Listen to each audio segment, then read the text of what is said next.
Salut tout le monde et bienvenue dans les news. Alors au menu de cette émission un petit peu spéciale, on va parler du climat. Et ouais, ça bouge pas mal en ce moment sur la planète. Allez, tout voir, tout comprendre. 3, 2, 1, go! Bon, mon petit poulet, on prend la direction des États-Unis. C'est ici.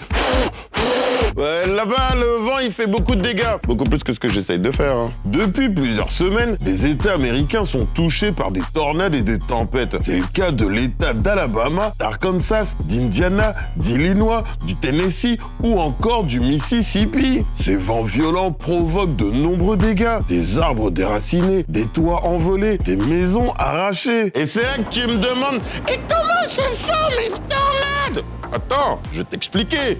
Deux choses. Bon, déjà, tu t'en doutes, il nous faut du vent. Des vents très violents. Et dans le ciel, on veut des gros nuages. Des gros nuages d'orage. Du coup, les vents coincés entre le sol et le plafond nuageux vont former un tourbillon qui va emporter presque tout sur son passage. Alors, même si les United States connaissent chaque année ces phénomènes météorologiques, faut quand même avouer que cette année sont particulièrement nombreuses et dévastatrices. Et là, les scientifiques s'interrogent. Quel rôle joue dans tout ça le réchauffement climatique? Réponse, selon eux, ces phénomènes pourraient devenir de plus en plus meurtriers au fur et à mesure que la planète se réchauffe. Bon, ça c'est ce qui se passe aux USA, mais c'est pas le seul truc qui part en toupie en ce moment. Regarde, en Irak par exemple, on est à des milliers de kilomètres des tornades et ici c'est le sable qui pose problème sur les sites archéologiques. Par exemple, sur celui d'Oum al-Karib, où le sable recouvre les vestiges et empêche les archéologues de faire leur boulot.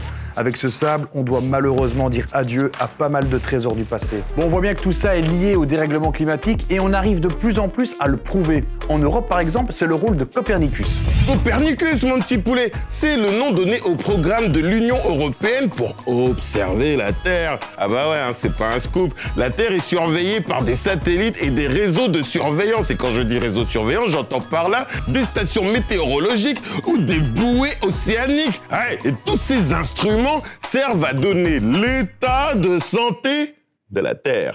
Et justement, le 6e rapport Copernicus vient de sortir, mon petit poulet. Et aïe aïe aïe caramba, l'année 2022 a été mucho complicado pour le climat, Ah bah l'été 2022 fut chaud, très chaud mon petit poulet. Dans certains pays européens, les températures maximales ont parfois dépassé de 10 degrés les moyennes de saison, ce qui a entraîné une sécheresse généralisée et des incendies dans de nombreux pays européens. Tout ça est dû au dérèglement climatique qui a aussi causé moins de pluie et moins de neige. Et là, ce sont les glaciers, surtout les Alpes, qui ont été affectés. Malheureusement, mon petit poulet, début 2023, la situation reste inquiétante. Bah oui, plusieurs pays européens restent touchés. Tu as peut-être entendu parler de la France ces derniers jours.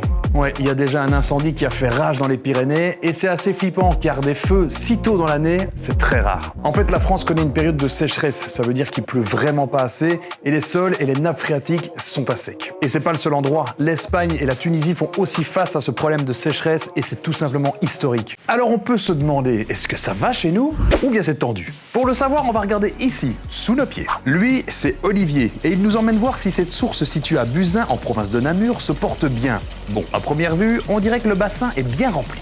Le début d'année a été fort sec, janvier et février. Donc fin février, les niveaux d'eau étaient beaucoup trop bas pour la saison. Le mois de mars a été fort pluvieux. Maintenant, on est revenu avec des niveaux d'eau qui sont beaucoup plus acceptables. Ok, pour le moment, le niveau de l'eau est bon ici et apparemment la situation sera la même partout en Wallonie. Mais comme l'a dit Olivier, on peut surtout remercier les bonnes pluies de ces dernières semaines. Merci la pluie! Il faut savoir que l'hiver est un moment super important pour l'eau. C'est à ce moment-là que les nappes d'eau souterraines se remplissent et se rechargent. Et c'est exactement ce que fait ce bassin creusé dans la roche. Il accueille l'eau souterraine, elle s'infiltre par ce mur rocheux et remplit le bassin. Toute cette eau est potable et les habitants autour de Buzyn la consomment. L'eau est pompée par de gros tuyaux pour être envoyée dans un château d'eau, puis elle est distribuée dans les villages. Bon, on le voit, la situation est stable chez nous, mais les pros surveillent tout ça de très près. Car ouais, tout peut très vite basculer, c'est pour ça qu'il faut jamais gaspiller l'eau et l'utiliser avec intelligence. Madre de Dios! Ah bah si, Madre de Dios, malos puletos. Parce que si on est bien d'accord sur quelque chose, c'est que pour que la planète se porte bien, ah bah faut moins polluer. Tuto. Bah, une des solutions, et ma foi logique, ce serait de relâcher moins de CO2 dans l'air. Tu sais, l'un des gaz responsables de l'effet de serre. Bah, l'effet de serre, c'est le phénomène naturel qui permet à la Terre de retenir la chaleur qui provient du soleil, histoire que ça soit pas Copacabana froid, Copacabana glagla ici. Ah bah, parce que le problème, c'est qu'à cause de la concentration de CO2 dans l'atmosphère, notre Terre se réchauffe anormalement. Moins de CO2 dans l'air, planète te remercie. C'est pourquoi le Parlement européen a adopté un paquet de mesures pour que tout le continent pollue moins. Ça commence par toutes les entreprises qui polluent beaucoup. Beaucoup trop. Alors déjà, mon petit poulet, faut savoir que depuis 2005, chaque entreprise européenne a le droit de relâcher dans l'air un nombre maximum de tonnes de CO2 par année. Et si elle pollue plus, elle peut acheter un montant supplémentaire de gaz à effet de serre. C'est comme acheter une recharge téléphonique pour ton smartphone. Mais en vrai, c'est surtout s'acheter un permis de polluer. Mais en 2026, ce sera clairement différent. Ah bah, parce que le montant maximum de tonnes de CO2 autorisé baissera de tout ça.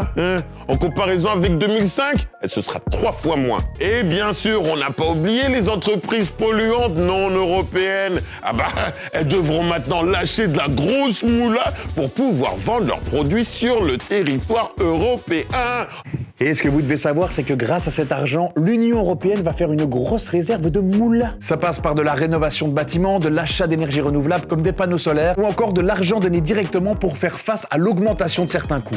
En gros, le slogan, c'est « Tu pollues, tu paies ». Simple. Ouf, on dirait qu'on commence à trouver des solutions. Bon, ça prend un peu de temps, mais apparemment, on va dans la bonne direction. Enfin, on espère. Salut! Bienvenue sur la chaîne YouTube des news. On a une chaîne YouTube? Évidemment, abonne-toi. Eh oui, c'est la base, YouTube des news, tu t'abonnes.